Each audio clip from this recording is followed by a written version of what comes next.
Kami ang nagwagi. Kami ang nagtagumpay. Ha? Kami. Kami ang nagwagi. Kami ang nagtagumpay. Kayo, nga kain bubog kayo. Ha? Nga kain bubog kayo. Kami ang nagtagumpay. Kami ang nagwagi. Paano yan? Paano yan kami ang nagtagumpay, kami ang nagwagi? Nasaan kayo ngayon?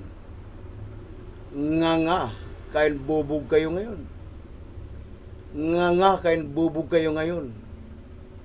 Mga DDS, nagadilis ang utak. Nagtagumpay ba kayo? Lahat ng ginagawa ninyo, nagtagumpay ba kayo? Nagwagi ba kayo? Di ba't hindi? Oh, saan kayo ngayon? Nga kain bubog. Yan ang napala nyo, DDS. Nagadilis ang utak. Yan ang napapala nyo, DDS. Nagadilis ang utak. Kami ang nagtagumpay. Kami ang nagwagi.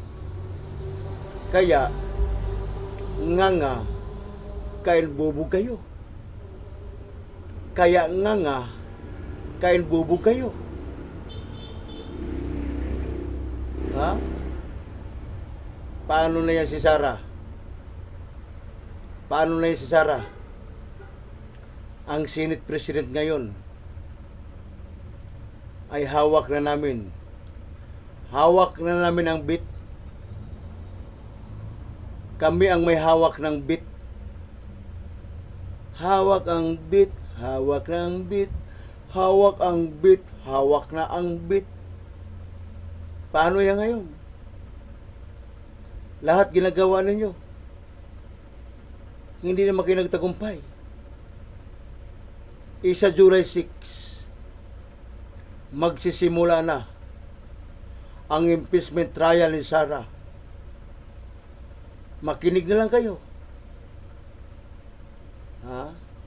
Ang sabi nila taong bayan, kahit ma-impeach pa raw si Sara, kahit ma-impeach pa raw si Sara Dutay, kailangan pa raw ng 16 senador. Kailangan daw ng 16 senador para daw makonvict si Sara.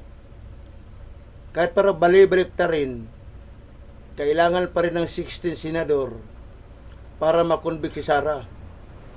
Yan ang pinagyayabang ng mga DDS. Kaya hindi pa raw sila talo. Ayaw pa rin tanggapin nila itong bayan ng kanilang pagkatalo. Ilan sila ngayon? 13. Kulang na lang 3. Yang 3 senador, madali na lang yan makuha. Tandaan ninyo. Yan si Loren Ligarda, oh, nakita mo naman yan, oh.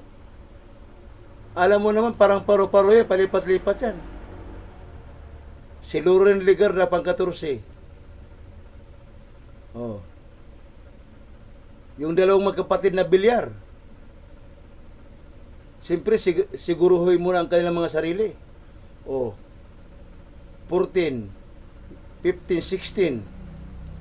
Si Loren at yung dalawang bilyar na magkapatid.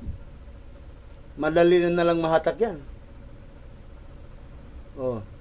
Siyempre, unahin muna ang sarili nila. Bago si Sara. O paano yung pag lumipat si Loren? Lumipat yung dalawang magkapatid na bilyar. No. Kaya huwag kayong magyabang na mahirap makuha ang 16 senador. Huwag kayong magyabang. Dahil hindi nyo hawak ang bit. Hindi kayo ang may hawak ng bit. Nasa amin ang bit. Kami ang may hawak ng bit. Sa palagay ninyo, hindi namin makuha ang 16 senador? Sa palagay ninyo? Ha? Huwag kayong magyabang DDS. Dahil maaga pa. Hindi pa tapos ang laban. Yung sinabi ninyo na mahirap kunin ang 16 senador, paano nyo nasabi? Paano nyo nasabi? Kami ang may hawak ng bit. Hindi naman kayo. Yan si Loren, yung dalawang magkapatid na bilyar, pag sumama yan dyan, sa palagay nyo, hindi makonvict si Sara? 3 na lang kailangan. Si Loren at yung dalawang magkapatid. Pag lumipat yan, hindi convict si Sara. Pag na-convict si Sara, nga kain bubog na kayo.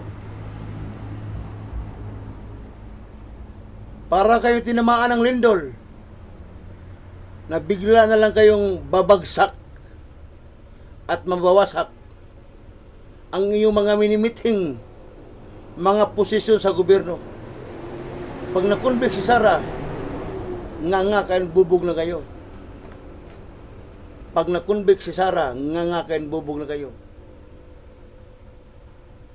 Kaya huwag kayo magsalita ng tapos na kailangan ng 16 senador.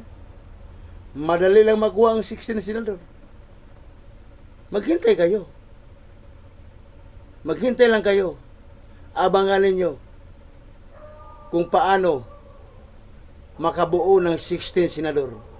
Mag-relax lang kayo, huwag kayong mag-alala, huwag kayong magmamadali. Pinagyabang ninyo na mahirap makuha ang 16 senador.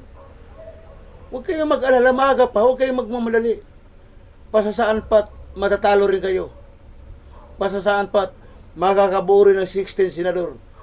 Pasasaan pat makonvict si Sara.